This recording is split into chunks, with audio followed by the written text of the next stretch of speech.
was, to the shock of everyone in Egypt and abroad, that Sadat took the unprecedented initiative, with very little warning, of hopping on an airplane and flying to Israel in his willingness to demonstrate the seriousness with which Egypt would pursue a genuine peace with Israel. And that caught Menachem Begin completely by surprise and left him responding to events that he did not initiate. So, Eugene, paint us a portrait of Anwar Sadat. We've come across him briefly before, but give us the backstory on this extraordinary man who's upended the apple cart by taking this unprecedented move. It's such a good question. And you know, I'm going to bring a little personal reflection to bear here, because I was actually in high school in Cairo at the time of Sadat's visit to Jerusalem. And having grown up between Beirut and Cairo, in which no one ever spoke of Israel as such, but just a Zionist entity, where everyone across the Arab world had grown up being indoctrinated to see Israel as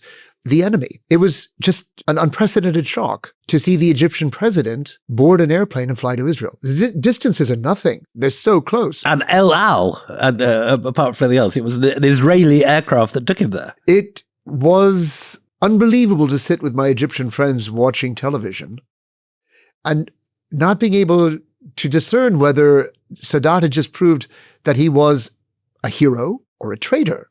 And he was an unreadable man. You ask for a portrait of him. He is a pious man from a village in the Nile Delta who had risen through the military, was one of the founders of the revolutionary movement in Egypt in 1952. He's dark-skinned in a society where darkness carries social stigma too, isn't he? He's not the poster boy in the way that Nasser was. He certainly didn't have that kind of movie star handsomeness to him that really made people fall for Nasser in a big way.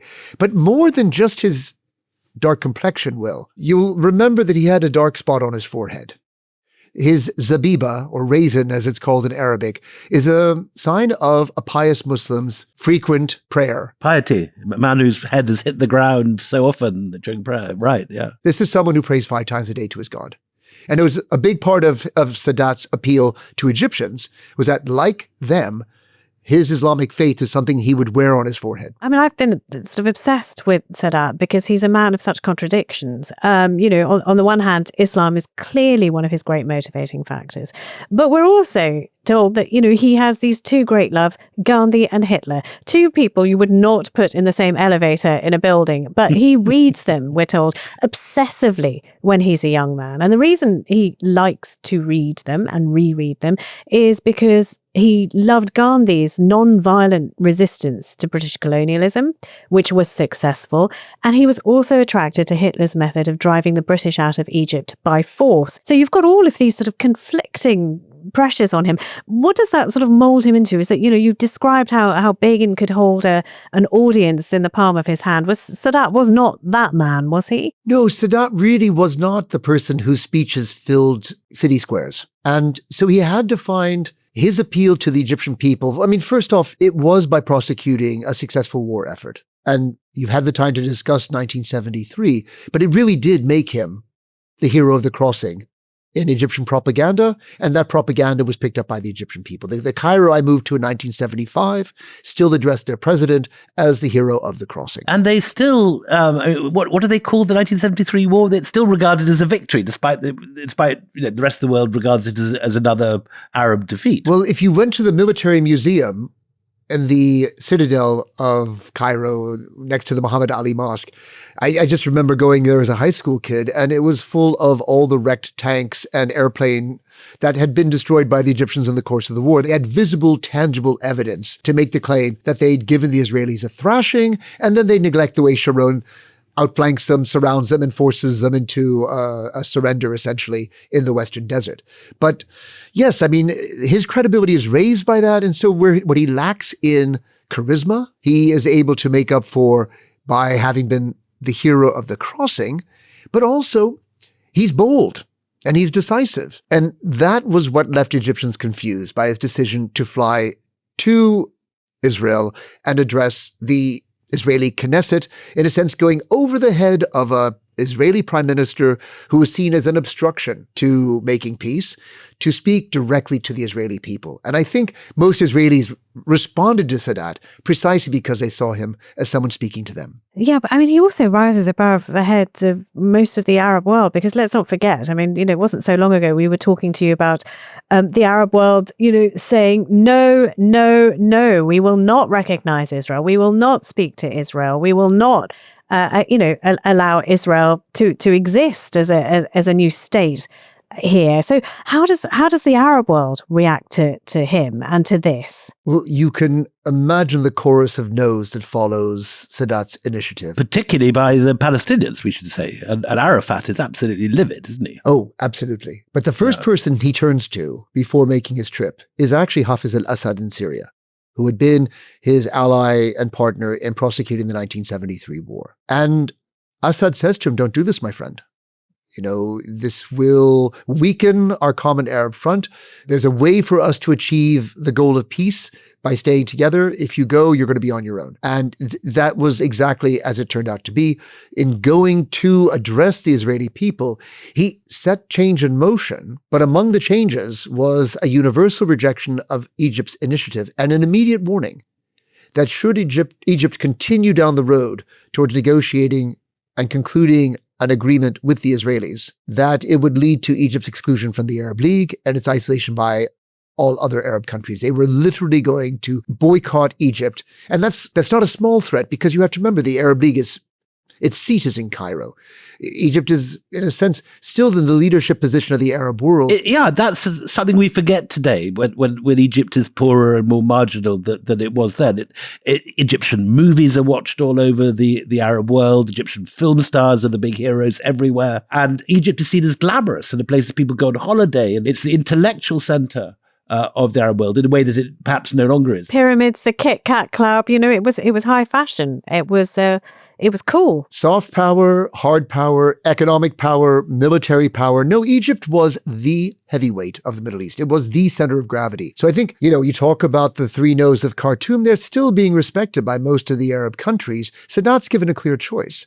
You continue down this road by yourself. And if you lead it to its logical conclusion and conclude a separate peace with Israel, you're on your own, brother. We will totally cut you off. One crucial thing that we shouldn't miss out here is the Soviet factor. Now, Russia is providing all the weapons to Egypt at this point. And one of the things that's been very successful in the 1973 war has been the SAM anti-aircraft systems, which shot down a great number of Israeli aircraft in a way that hadn't happened in 1967. And Sadat has now cooled on the Soviet alliance, isn't he? He's suspicious of the Russians. This is one of the reasons that he makes this move. And we should also say, actually Egypt is thick. It's awash with Soviets. They're all over the place. They're in very high positions. They're advisors. They've got a massive presence. So yes, just to pick up from what Willie said, he's suspicious. What does he do? And why does he do it? Well, remember that Sadat had run cold on the Soviets before 1973 and had expelled all Soviet... 72, he kicks them out, doesn't he? Yeah. He expels all Soviet advisors.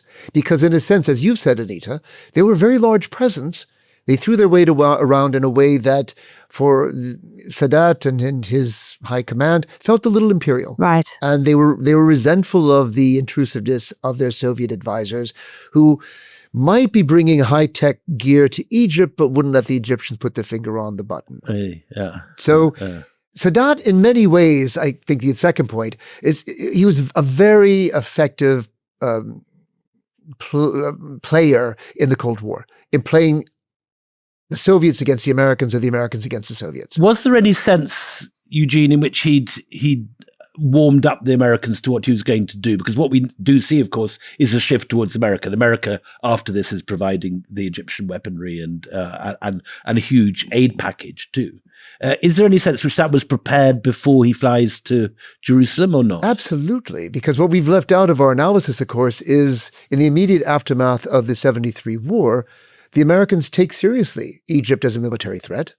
And they help broker a disengagement agreement between the Egyptians and the Israelis, and leads to a retreat of Israeli forces away from the east bank of the Suez Canal, allows for the clearing of the canal to be restored to international shipping, and is the first example of a new respect for Egypt after the successes it enjoyed at the start of the October War, and the Americans beginning to take this Egyptian administration seriously. But for Egypt, they also had, in the course of the war, they knew how reliant they were on Soviet weapons, particularly air defense, but they had seen how much better American kit was. Right. And so they were looking to make a shift of patrons away from the Soviets towards the Americans, and that whole Sinai disengagement period in the mid-1970s, before you get the flight to Israel and launching the Camp David process, is a period where the Americans and the Egyptians are beginning to sound each other out with a newfound respect, and ideas being that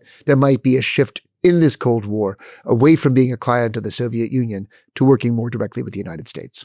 So, I mean, the visit itself, we should spend some time talking about this because it happens on November the 19th, 1977. And he does get some respect as an Israeli guard of honor that greets him. Tell us a bit more about, the visual, the optics, as we like to say in politics these days, the optics of that visit, Eugene. Again, remember for the Israeli people that Egypt, the most populous Arab nation, the most heavily armed Arab nation, the most serious foe that Israel faces in the region, to be able to make peace with Egypt would be to ensure the security of the Jewish state forevermore.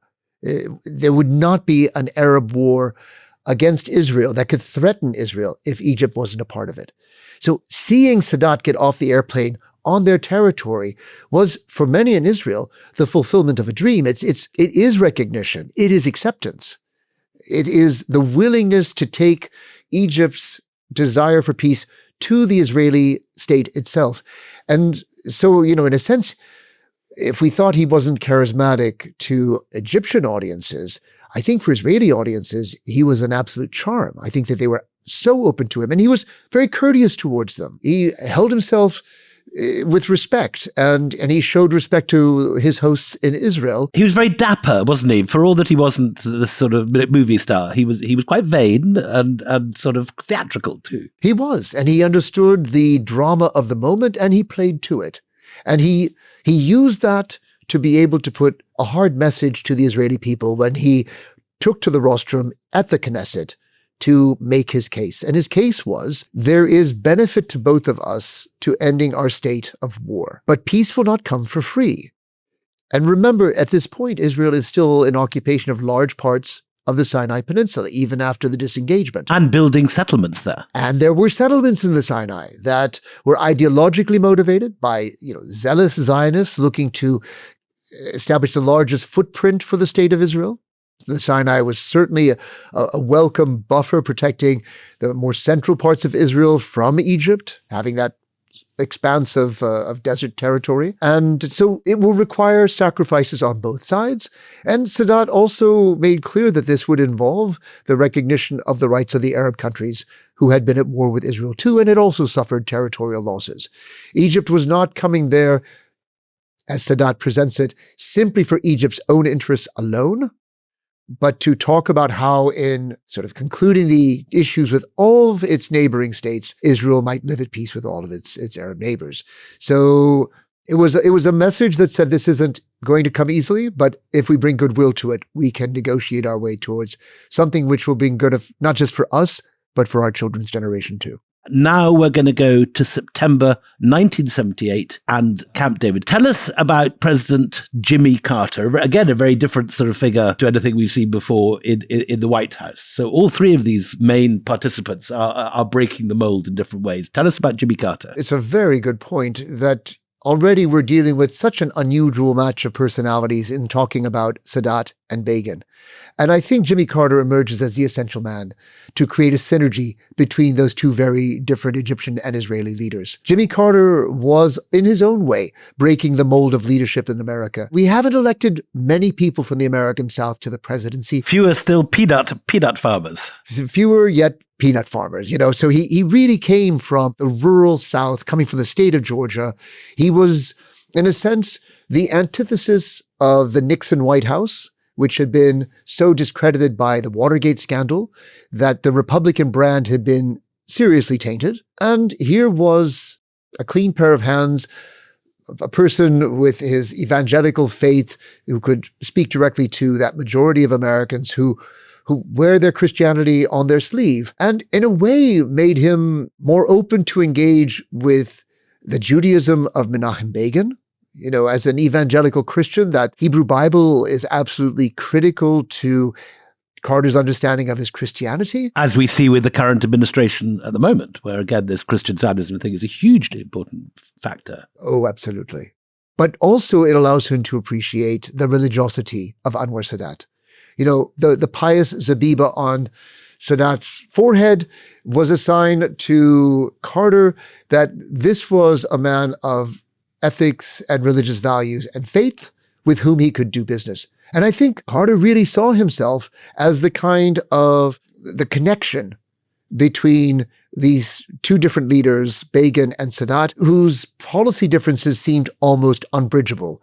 And Carter sees himself as a man who can bridge their differences. Now, we should say we're going to talk about Camp David a lot in this half. And we should really, I mean, if you don't know, and I'm sure most of you do, but it's this secluded over 100 acres of country retreat that since the time of Roosevelt, and I think Franklin D. Roosevelt had another name for it, he called it Shangri-La when he established it. But Camp David becomes this retreat. It's staffed entirely by US Navy and Marine Corps, but it's a place where the president can have private conversations, the most sensitive diplomatic conversations. So, and this will probably be the biggest one that Camp David has ever seen, the most contentious one, Eugene, that Camp David has ever experienced since its been inception in the 40s. Well, you know, because it is a vacation hole for serving American presidents, it's organized around a series of cabins. And those who go to Camp David often are able to get out a suit and tie and wear casual clothes. And I think the idea is by cutting yourself off from all the influences of the outside world, that reasonable people can sit down at a table in their loafers and their open neck shirt, roll up their sleeves and get the job done. And it will be used by subsequent peacemakers. You know, we think about the way Bill Clinton would bring Yasser Arafat and Ehud Barak to Camp David to try and hammer out a resolution of the sort of failing Oslo process. So others will use this special environment. But remember, we talk about being cut off from the whole world. These heads of state are not without their aides. They're surrounded by teams who are very engaged with what's happening in the world around them, communicating the developments that are going on.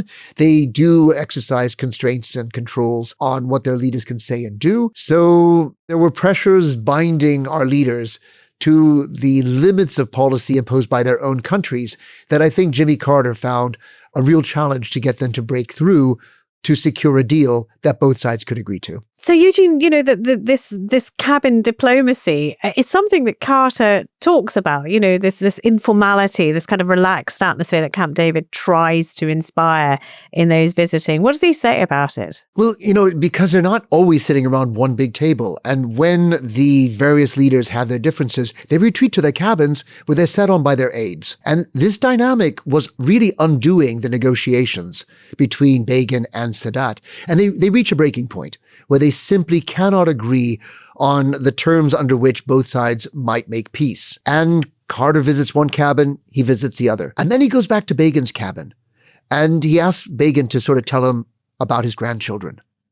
And he makes the point that if Begin had the courage to deal with Egypt and make peace, he would be making a world that would be safe for his grandchildren. And Begin tears up. Really? It touched him. And it was one of those moments where he decided to go beyond the limits that maybe his aides and people back home were trying to impose, and that the benefit of making peace was actually worth the risk that he might be taking in this leap of faith. And Carter chalks that up as the breakthrough moment that saves Camp David from failure and leads towards the final Camp David Accords. We're just seeing each other as humans. I mean, you've met Carter, haven't you? Tell me how that was. Well, it was such a fantastic opportunity to be able to ask him more detail. And so the question I was really curious about was about the Palestinians and however wonderful it was to secure peace between Israel and Egypt. Was it not a failure that it wasn't a framework that embraced also the Palestinians? And Carter was absolutely adamant that the Palestinians had been integral to everything that he had believed that Begin had signed up to. And he felt betrayed by Prime Minister Begin that after the signing of the deal and he was back home, here again, the pressures of home apply themselves. And Begin was like, we've complied with 242. We've withdrawn from Arab territory. No one said all the territory was necessary. And we're doing peace with Egypt, and Palestine is something else. And Carter felt betrayed by that. Eugene, this is important to clarify. My understanding, and tell me if I'm wrong, is that at Camp David, there was the agreement to leave Sinai, but the only agreement about the West Bank and Gaza was a settlement freeze. It wasn't that they were going to withdraw from those two territories. Am I wrong about that? It was a commitment to resolve the Palestinian question to the satisfaction of the Palestinian side. It's interesting that Carter would trust Begin when the whole language of the region changes when Begin comes to power, because, the West Bank is the term that we use today. But Begin insisted on calling it Judea and Samaria, which is, this biblical historical term, which does suggest that his, initial standpoint is that this is not, we're not taking new tracts of land. We are liberating tracts of land that belong to us anyway. Is Carter naive, or does Begin make a U-turn? What do you think happens here? I think that Carter saw his interlocutors as people of faith and people of values. But I don't think he ever believed that they had abandoned their ideologies when they came to Camp David. He knew what he was dealing with. But in a sense, Anita, if you hope to achieve peace, you hope to drive your negotiating partners beyond their ideologies into the area of compromise. And I think that's what Carter was hoping to achieve. And I think he believed he'd achieved it. I think he believed the Camp David Accords provided a framework not just for peace between Egypt and Israel, but between Israel and all the other Arab states too. But that it was going to be through this process of abandoning ideology and pursuing pragmatic compromise politics that you would achieve the peace deal that would ensure the safety and security of next generations. Eugene, what is the reaction from the PLO to the Arab League to these sort of chats and talks of grandchildren going on at Camp David and the resulting decisions made? Well, it seemed like there were a lot of grandchildren that were being left out of the Camp David Accords. If you think about Palestinians or Syrians or Lebanese or Jordanians or anybody else who suffered losses through the Arab-Israeli conflict. But the Arab world had a lot of advanced preparation for this possibility. They had been gathering in Baghdad as an Arab summit to address the crisis of Egypt breaking with Arab ranks to conclude a separate peace with Israel. And so they formalized their threat of imposing total isolation on Egypt in the event it should conclude peace with Israel and break with Arab ranks. And so in the immediate aftermath of the announcement of the Camp David Accords, that went into effect. And from that point forward, all Egyptian ambassadors were withdrawn from every single Arab capital. Egypt would be represented by interest sections in neutral countries like Pakistan or Switzerland in most Arab capitals. And Egypt, it's almost as though the lights went out for the country because its centrality to Arab affairs taken away, being at peace with Israel, and a peace that didn't enjoy widespread support among the Egyptian people themselves. They're not a warmongering nation. They were happy not to have the prospect of going back to war again. The Egyptians had suffered more from the Arab-Israeli wars than any other country. But they valued their place in the Arab world more than they valued peace with Israel. They didn't go to Israel. They didn't have friends in Israel. They didn't see the benefit. They just saw Egypt moving into a new orientation that was really quite alien to them, aligned to America and at peace with Israel. And I think it creates a real tension. And that, I think, is a place that Egypt has never regained. That centrality that Egypt has under Nasser, when Egyptian film stars are being worshipped all over the Arab world, when Egyptian singers are being heard on radios all over the Arab world. That sort of ends at this period. And also there's a sense, I think, that in the 60s and 70s, a lot of Arabs went to Egypt for their holidays. And this is the period when Arabs start appearing in London. And you start having limos up and down Kensington and outside Harrods and that sort of thing. And Arabs no longer spend their summer holidays near the pyramids or at Sharm el-Sheikh, but come to Europe. and they become familiar figures in London. Yeah, and also it would explain, you're giving us the paving stones that take us to October the 6th, 1981, because with that much ill will from the Arab world and indeed from, great swathes of his own population in Egypt, this is the date of the assassination of Sadat. Now, can you tell us a little bit more about how this happens? It's almost 8 years to the day after the Yom Kippur War began, October the 6th. What happens? Well, in a sense, as you say, October the 6th is a sacred day for the Sadat presidency. It represents the day when Egyptian forces cross the Suez Canal and break through the Bar-Lev line and make Sadat the hero of the crossing. This is the title that he takes for his war victories of 1973. And so the observance of the anniversary of the October War becomes just a moment for Sadat to stand in front of the Egyptian people and to remind him of his struggles and his heroics. He would always appear in full military dress. He would take to the viewing stand. It was a predictable ritual because it had been done every year since 1973. And I suppose that's what made Sadat so vulnerable to an assassination attempt on that day, because one could predict with absolute certainty how the parade would unfold. And here, a group of Egyptian extremists. Specifically Islamists, isn't that right? Are they called Egyptian Islamic Jihad? I mean, is that the title that they go by? They gave themselves the name Takfir al-Hijra. And that language reveals that they are inspired by the writings of Sayyid Qutb, who was the Muslim brother breakaway, whose prison writings before his hanging in 1966 would go on to prove among the most influential in kind of contemporary Islamic politics, particularly the jihadist military vision of Salafi politics. And so a group who believed that Sadat had betrayed Islam and was being an unjust tyrant, they called him the Pharaoh, because Pharaoh stands in the Quran as the ultimate symbol of the unjust, irreligious tyrant. Oddly, of Suleiman. Absolutely. Who is the symbol of justice in the Quran, ironically. Well, the ironies are compounded because, of course, the tomb of the unknown soldier, which faces the viewing stand by which the October 6th parade passes, is in the shape of a pyramid. So here you have the Pharaoh taking a seat in the viewing stand, facing his pyramid as carload of jeeps, soldiers. Yes, we should describe this. So what happens on October the 6th, 1981, is that a truck in the parade stops. Unexpectedly, soldiers jump out.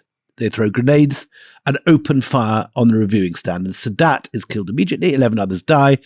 And Khalid Istanbuli, the leader, shouts as he opens fire. This is the title of endless books about this subject. "I have killed Pharaoh." I've told this anecdote about interviewing Mubarak before, but Mubarak was there and he gave me a very detailed description of this moment. And he is in the third row. And he told me that seconds after the firing begins, his military training takes over. And he hits the floor and rolls under the reviewing stand.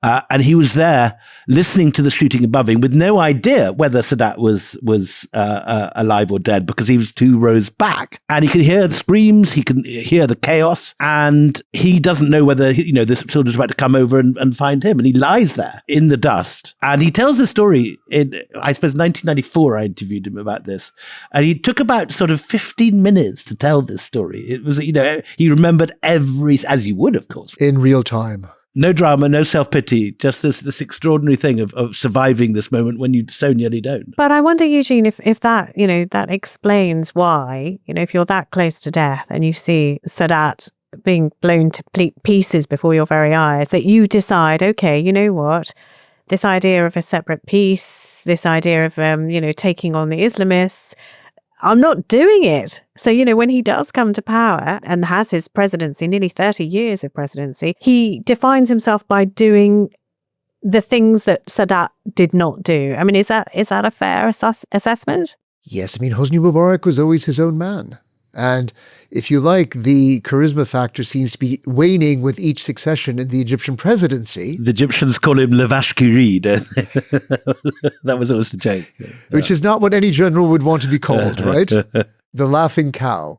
I liked him. I thought he was a very sort of full of bonhomie. He was a very jolly character to hang out with.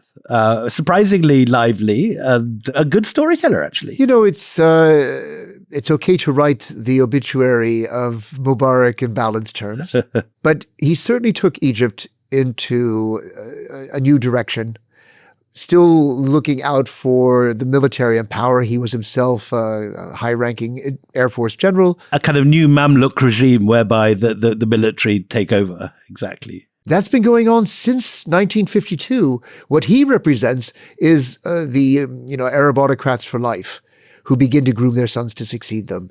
And in that sense takes Egypt down big business and family business and maybe cutting the military out, which might explain why the military would allow their president to fall to a popular uprising in 2011, the Arab Spring.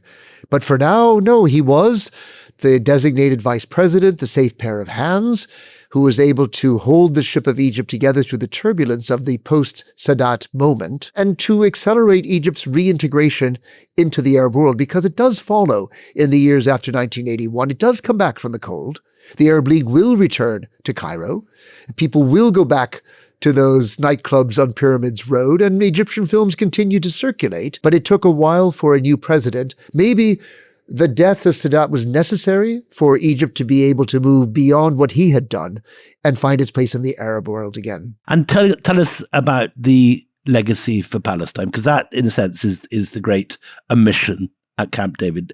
As you say, Carter thinks that he's got a deal that's going to bring at least autonomy for the Palestinians and hopefully some measure of peace. But that part of the deal fails completely. But I think when it comes to Palestine, you are dealing with a political movement that represents an existential threat to those who adhere to revisionist Zionism, for whom having the largest possible Israel is the essential fulfillment of the mission of creating a Jewish state that would be a refuge for Jews anywhere in the world. And for that, Judea and Samaria are both strategically important, but they're also ideologically important. This is the birthplace of the Jewish people and its history. And archaeologists are digging it up at this point and discovering all these early Jewish settlements, the very, very first Israelite buildings and the beginnings of the Jewish faith. They are there. So for Menachem Begin as prime minister, the idea that there would be some settlement with the Palestinians that might make for compromises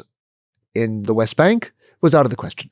And he, seconded by very influential generals like Ariel Sharon, who was in his cabinet as Minister of Defense, are going to be doubling down on Palestinian nationalism, forbidding Palestinian flags, banning all contact with anyone associated with the PLO. It was illegal under Israeli law. You're so far from talking about negotiating. And so this will, in a sense, be leading towards a growing conflict by an Israel that's no longer concerned about the danger from its southern flank with Egypt to deal with what it sees now as a new threat of a rising Palestinian movement seeking international recognition since Yasser Arafat's 1974 speech before the United Nations, and where, the areas under Israeli occupation are looking to the PLO to see their Camp David to Palestinian statehood, something Menachem Begin was absolutely determined to prevent. In many ways, the Abraham Accords do a similar thing, don't they? They have peace talks, but they don't address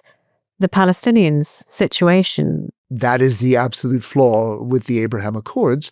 But more than that, the idea of normalizing with Israel is always going to be compromised so long as Israel is not a normal state in the sense of a state with defined boundaries. Boundaries are part of what makes for a normal state in international law. And for the lack of defined boundaries, you don't know quite what you're recognizing by giving full recognition to Israel. And as those in the Abraham Accords have learned, you can, by normalizing Israel, find yourself at peace with a country that is engaging in desperate warfare against fellow Arabs, and that will always play very badly with your own citizens. And those borders remain undefined today. And this issue of where Israel's borders will lie is as unclear now as it has always been. And the Israelis are now into quite a big chunk of Syria. They've announced they're going to take a great chunk of Lebanon. As we record this week, that news has come that they're going to go up to the Litani River again. And so this is a major flaw in both Camp David and the Abraham Accords. Well, look, I mean, actually, next time we are headed to Lebanon, we're going to head to Beirut. It's 1982. We're going to be talking about the 70-day siege of West Beirut, the PLO's evacuation under an American guarantee, and then the night of September the 16th, 1982. We're going to have Kim Gattas with us. She grew up in Beirut. As you know, Kim is a fabulous guest. And her book, Black Wave, is one of those great works of modern Middle Eastern history, which really does show us how we got here because of what happened then. Don't miss it. And if you want to hear the rest of the series right now, you don't have to wait. You know that. Just go to empirepoduk.com, empirepoduk.com, and follow the link in the episode description. Till the next time we meet, and thank you so much, Eugene. Before I even think of signing off, you are an absolute superstar. Thank you so much for your time. Thank you so much, Anita. I've enjoyed these conversations more than I can tell. Well, till the next time we meet, it is goodbye from me, Anita Anand. And goodbye from me, William Dalrymple.